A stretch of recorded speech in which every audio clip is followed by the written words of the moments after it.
মুর্শিদাবাদের police super তিনি রয়েছেন এবং থেকে গোটা পরিস্থিতি কীভাবে স্বাভাবিক করার চেষ্টা করছেন একেবারে আজকে এখন পরিস্থিতিটা কি আমরা জানতে চাই। পরিস্থিতি একদম স্বাভাবিক আছে, নর্মাল আছে। এখন কিছু অবরোধ হয়েছিল রাস্তার, আর কিছু একটা পাঁচরাহা মোড়ের রেল অবরোধ হয়েছিল। তো আমরা ওখানে এসে লাঠি চার্জ করে বড়মা মোড় আগে ছিল, বড়মা মোড় আমরা ক্লিয়ার করলাম, তারপর পাঁচরাহা মোড় ক্লিয়ার করলাম। এখন কোনো জায়গায় কোনো অবরোধ নেই, কোনো অসুবিধা নেই। পাবলিক মুভমেন্ট, দোকান যা আছে সব নর্মালি খোলা আছে, কোনো ইস্যু নেই। কিন্তু আপনার কাছে যেটা প্রশ্ন সেটা হচ্ছে গতকালকে আমরা দেখেছি একেবারে যে পরিস্থিতি, আজকে সকালবেলা আবারও একই রকম পরিস্থিতি হলো কিভাবে? এদের অ্যাকচুয়ালি মাইগ্রেন্ট লেবার নিয়ে কিছু ইস্যু ছিল। কালকে আমরা অনেকটা কথা বলেছি, অনেকটা ধৈর্য রেখে কথা বলেছি, লেকিন সব জিনিসে না একটা থাকে, মানে একটা লিমিট থেকে আমরা ওকে বরদাস্ত করতে পারবো না। ল অ্যান্ড অর্ডার কালকে আমরা অনেক 4 ঘন্টা বসে কথা বলে আমরা ফাইনালি যে ভিড় ছিল ওকে সরালাম, লেকিন আজকে আবার একটা ইস্যু নিয়ে আবার নতুন করে হলো। তো এটা আমরা মানে একটা কোনো অসুবিধা হলে আপনি একটা প্রসেস আছে। কালকে ডিএম সাহেব এসে হেল্পলাইন নাম্বার, তারপর যে ফ্যামিলিকে কিছু যে ভাতা ছিল ওকে দেওয়ার। আইন শৃঙ্খলা রক্ষা করাটা একটা অত্যন্ত দায়িত্বের কাজ এবং সেই জায়গায় ধৈর্য দেখাচ্ছেন, কিন্তু যারা মানুষ তারা তো অসুবিধায় পড়ছে, রেল বন্ধ করতে বাধ্য হচ্ছে।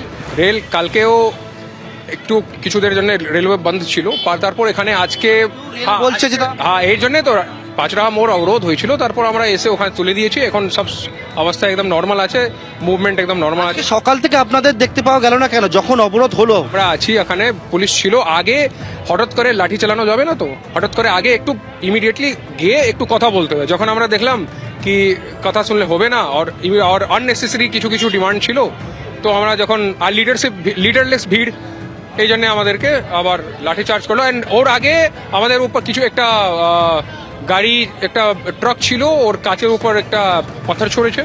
আর যখন পাথর ছোড়া চালু করবো তারপর আমরা দেখেছিলাম গতকালকে দেখেছি সংবাদ মাধ্যমের ওপরে 15 থেকে 20 জনকে তুলেছি। আর বাকি আমরা দেখছি সিসিটিভি দেখে আমরা আইডেন্টিফাই করছি যে যেখানে এখন বাড়িতেও আছে, আবার কেউ আমরা ধরে আইডেন্টিফাই করে তুলবো। এই প্রসেস চলতে থাকবে। সাংবাদিককে মারধরের ঘটনা কেউ আমরা দেখছি এই 2-4 লোককে আমরা ডিটেইন করেছি, একদম ভেরিফাই করে, ভিডিও দেখে ভেরিফাই করে দেন। আপনারা বলছেন আটক করেছেন, সেটা আজকের? যাদেরকে বলেছেন আটক করেছেন সেটা আজকে না, কালকে রাত্রি আন্দোলন করছে তারা কি স্থানীয়? এখন তো এই আইডেন্টিফাই করবো। ঠিক আছে, চলি। দোকান আজকে সকাল থেকে কি বন্ধ রাখ? না, সকাল থেকে খোলা ছিল। পর এই টাইমে বন্ধ করি, আর এই খিচিবিচি গ্যাঞ্জামের জন্য বন্ধ করে দিয়েছে। এখন পুলিশ কি বলছে? পুলিশ এতক্ষণ পর এলো। এর আগে অনেকজন এসেছিল, কয়েকজন ছেলেপেলে এসে দোকানের উপর মালপাল ছেঁড়াছিড়ি করছিল, তারপরে এতক্ষণে পুলিশ এলো।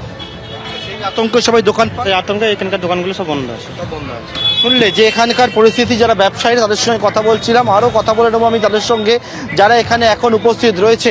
আপনাদের এখন পুলিশ এসছে, পুলিশের তরফ থেকে কি বলা হলো বা আতঙ্কটা যে তরফ থেকে আমাদেরকে এই মুহূর্তে একটা আশ্বাস দিয়েছে, আপনারা দোকান পাশা খুলুন।